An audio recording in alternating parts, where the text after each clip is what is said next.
This is Land of Havilah, 1 Chronicles 10. We're moving on from genealogies. Now we're in a time machine. We're going to be dropped abruptly into the dust and clamor of an ancient battle on Mount Gilboa to witness the death of King Saul. This chapter will sound familiar because it's a virtual repeat of the last chapter of 1 Samuel. Why begin this account with the death of King Saul?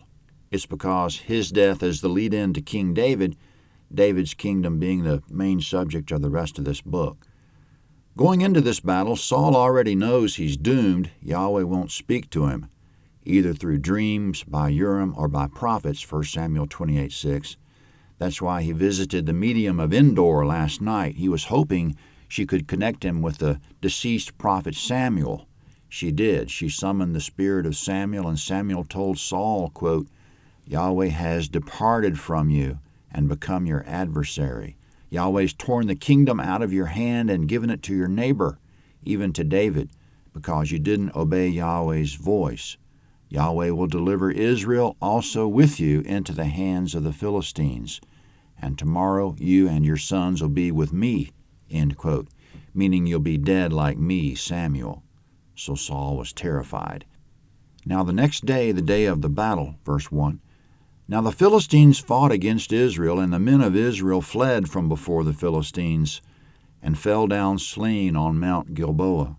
The Philistines followed hard after Saul and after his sons, and the Philistines killed Jonathan, Abinadab, and Malchishua, the sons of Saul. The battle went hard against Saul, and the archers overtook him, and he was distressed by reason of the archers. Then Saul said to his armor-bearer, Draw your sword and thrust me through with it, lest these uncircumcised come and abuse me. But his armor-bearer would not, for he was terrified. Therefore Saul took his sword and fell on it. When his armor-bearer saw that Saul was dead, he likewise fell on his sword and died. So Saul died with his 3 sons, and all his house died together. Comment: Mount Gilboa is on the edge of the Jezreel plain.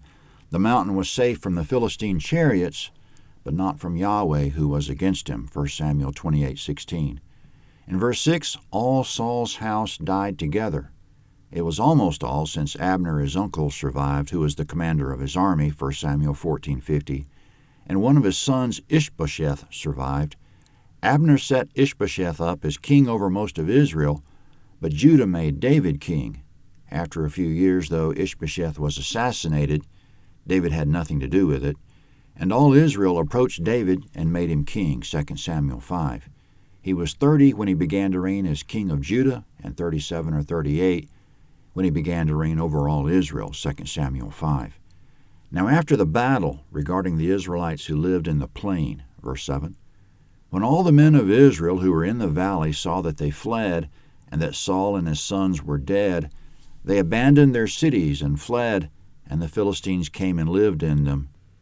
Comment: because of Saul's collapse, large parts of Israel will be under Philistine domination when David takes the throne. But eventually David defeated them, thanks to Yahweh's intervention. Then David went on to expand his kingdom in every direction. The day after Saul died, verse 8, on the next day when the Philistines came to strip the slain, they found Saul and his sons fallen on Mount Gilboa. They stripped him and took his head and his armor and sent into the land of the Philistines all around to carry the news to their idols and to the people.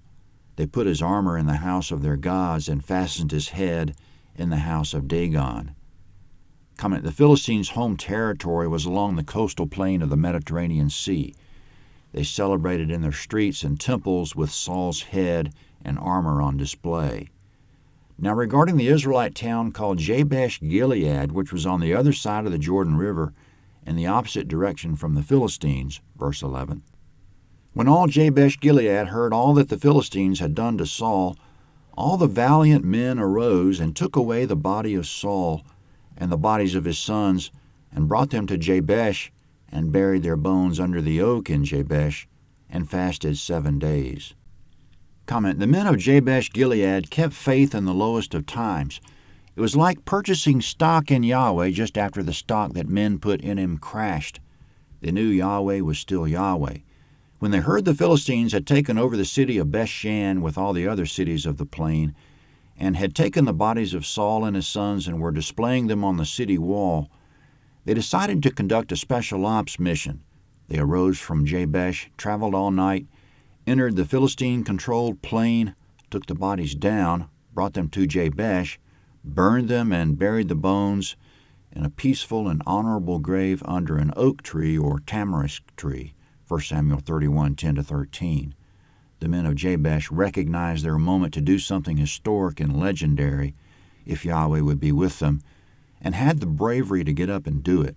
They stood tall when the nation was cowering. Verse 13. So Saul died for his trespass which he committed against Yahweh, because of Yahweh's word which he didn't keep, and also because he asked counsel of one who had a familiar spirit to inquire, and didn't inquire of Yahweh. Therefore he killed him, and turned the kingdom over to David the son of Jesse. Comment in verse 13, Saul died for his trespass. Originally it was his disregard for Yahweh's command to utterly destroy the Amalekites and their animals, 1 Samuel 15. It was many more things all along, ending with his consultation of a medium. In verse 14, he didn't inquire of Yahweh. To be more complete, when Yahweh wouldn't answer him, he turned away from Yahweh to the medium instead of humbling himself before Yahweh. In verse 14, Yahweh, quote, turned the kingdom over to David the son of Jesse, end quote. Daniel 2:21, God, quote, changes the times and seasons. He removes kings and sets up kings. He gives wisdom to the wise and knowledge to those who have understanding. 1 Chronicles 11 is next.